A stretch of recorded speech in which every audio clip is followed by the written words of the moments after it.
Hello viewers, welcome to Science TV for 1 p.m. lunchtime news and inform you what happened in the country, international news. I am your host, Videlis Njoki, and here are some top stories making headlines on top of the hour. On to our first news item.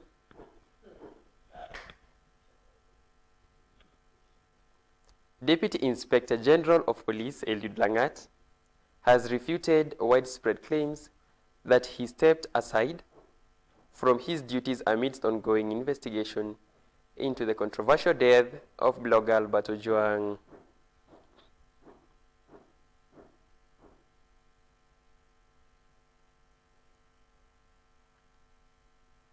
Lagat insists he was merely on an 18-day administrative leave,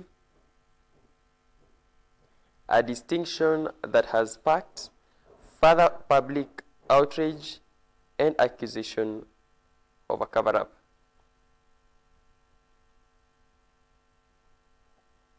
Lagat's denial comes in stark contrast to early reports in June 2025, which indicated he had stepped aside to facilitate transparent investigation into Ojwang's death while in police custody.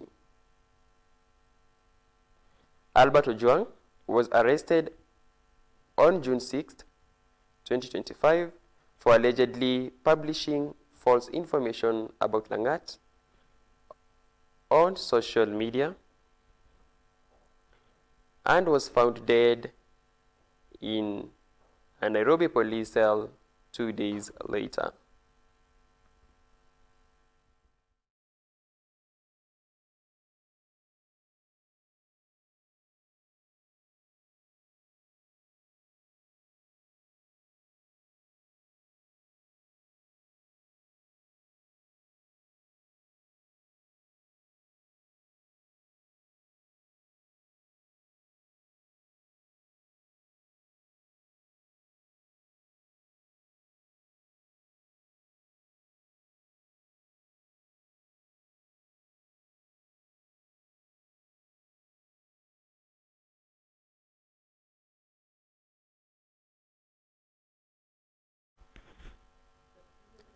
The vulnerable people will never get justice, as we see. It was very clear in public and shared on social media that the police Deputy Inspector General Eliud Lagat has stepped aside from work so that he can allow investigation to happen that is about the death of Albert Ojwang. That is what he said. But right now, the story has changed that he is on an administrative leave. On to our next news item. Kenya civil society organizations are raising a red flag, cautioning that the escalating use of terrorism charges against individuals participating in recent anti-government protests could severely damage the nation's international standing and undermine its democratic principles.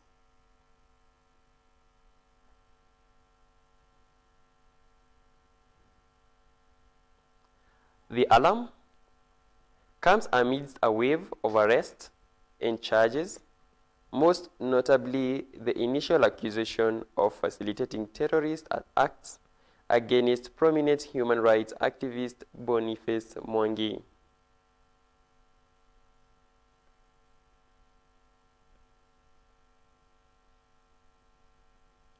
While terrorism charges against Mwangi were later dropped and replaced with a lesser charge of unlawful possession of ammunition, rights group highlight that similar serious charges remains active against over 100 other protesters. Push by the international community, particularly the United Nations, to have every country to legislate on terrorism. So Kenya as a country, we had a lot of pull and push to specifically understand why we need this piece of legislation. Focus or function of the portal is to help us in preventing and over and above preventing, in prosecuting those who have succeeded in causing acts of terror within our local, our localities or within the Republic of Kenya. When the international community starts seeing tens of people being charged with terror-related charges, it basically means that Kenya as a country is a security risk because we have terrorists. They are even in court, you know? So the economic repercussions, for example, it means you're scaring away investors. We should not trivialize that act. That act should be used in the most rarest of cases where we have people who are attacking us in Lamu, Boni Forest. The public must always interrogate what we are doing. Does it fall within the definition of what terrorism is? When you are called upon to demonstrate, to speak out, to picket, to assemble, you must do so peaceably. Please avoid the temptation of walking with Molotov cocktails, walking with arms, pangas.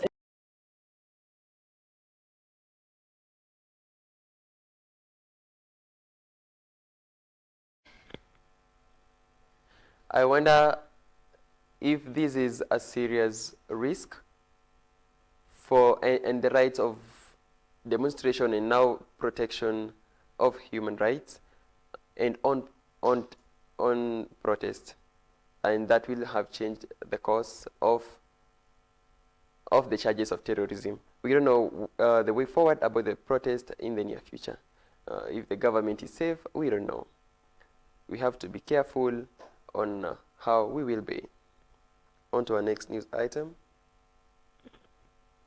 Interior Cabinet Secretary Kipchumba Murkomen has reaffirmed the government's commitment to people-centered police reforms, pledging to strengthen public trust, transparency, and accountability in law enforcement.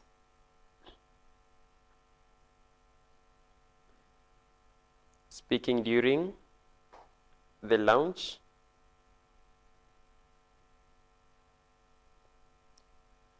of the upgrade Fichua kwa DCI Center in Nairobi, CS Murkomen stated that the government is working to transform the National Police Service into a more responsive, citizen-focused institution.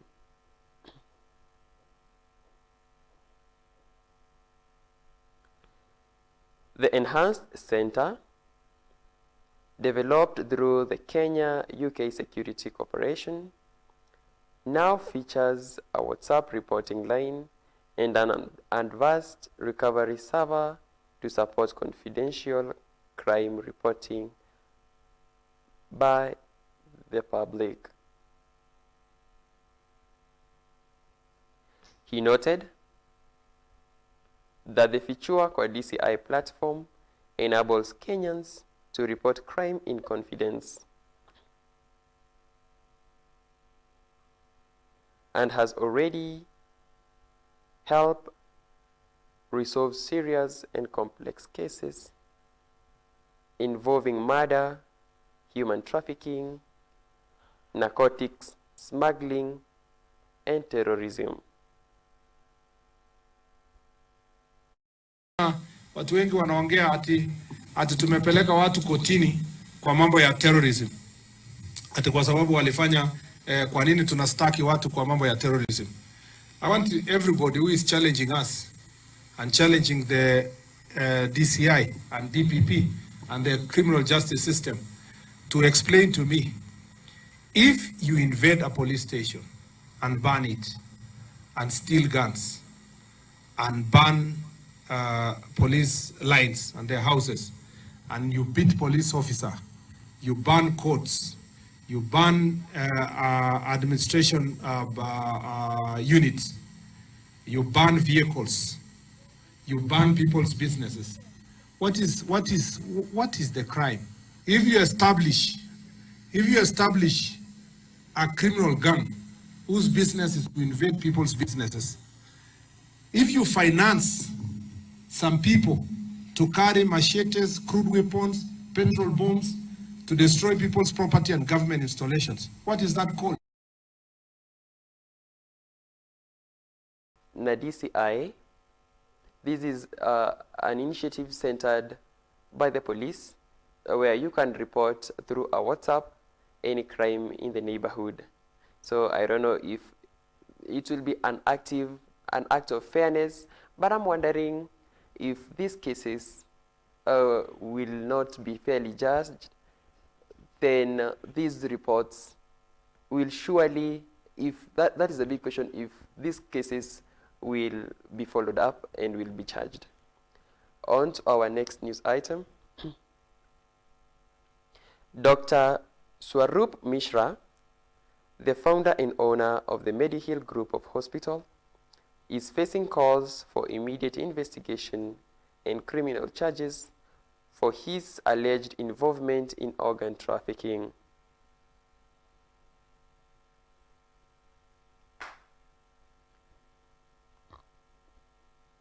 The recommendations come from an independent investigative committee on tissue and organ transplant services, following a deep dive into a prominent kidney transplant scandal at the hospital. The committee's damning report, released on Tuesday, highlights evidence suggesting Mishra's direct or indirect participation in an illicit organ trade network.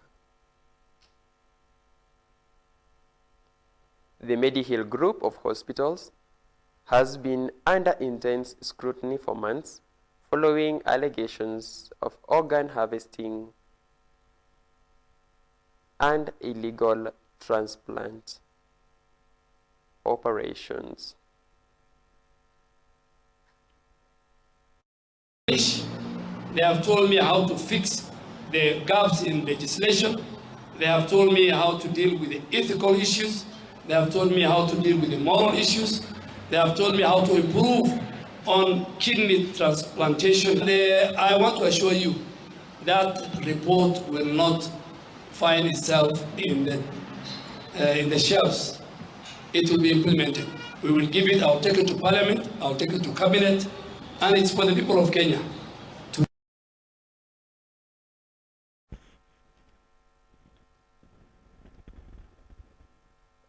These will affect a lot of centers in the hospital that will avoid and will increase a lot of crime. Now, I'm wondering if we are safe on the government side and also on the private hospitals side.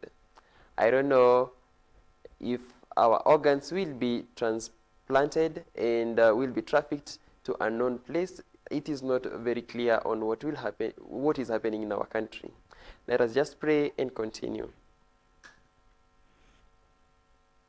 On other news, Cabinet Secretary of Information, Communication and the Digital Economy, William Kabogo, has cautioned former Deputy President Rigathi Gachagua against implicating President William Ruto in the recent leadership changes at the ICT Authority.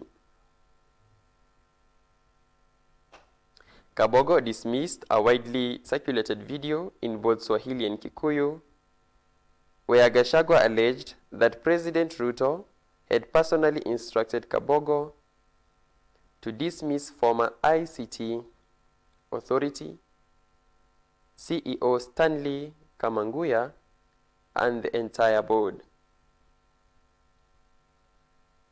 Addressing the claims,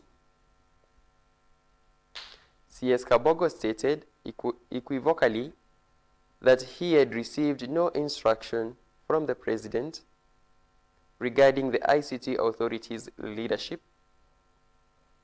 He asserted that his actions were strictly in adherence to the law and the Constitution governing the operation of the ministry.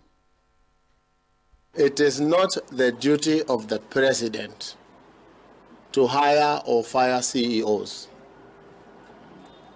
That is my job as the CS. Even those board members that were changed for one reason or the other, they were done by myself. That we do not have instructions from the president to hire or fire anyone. I take full responsibility of actions that have been taken in this ministry as long as I'm CS. It's important to tell the country to be wary of people who just want to sow seeds of discord, to just badmouth the president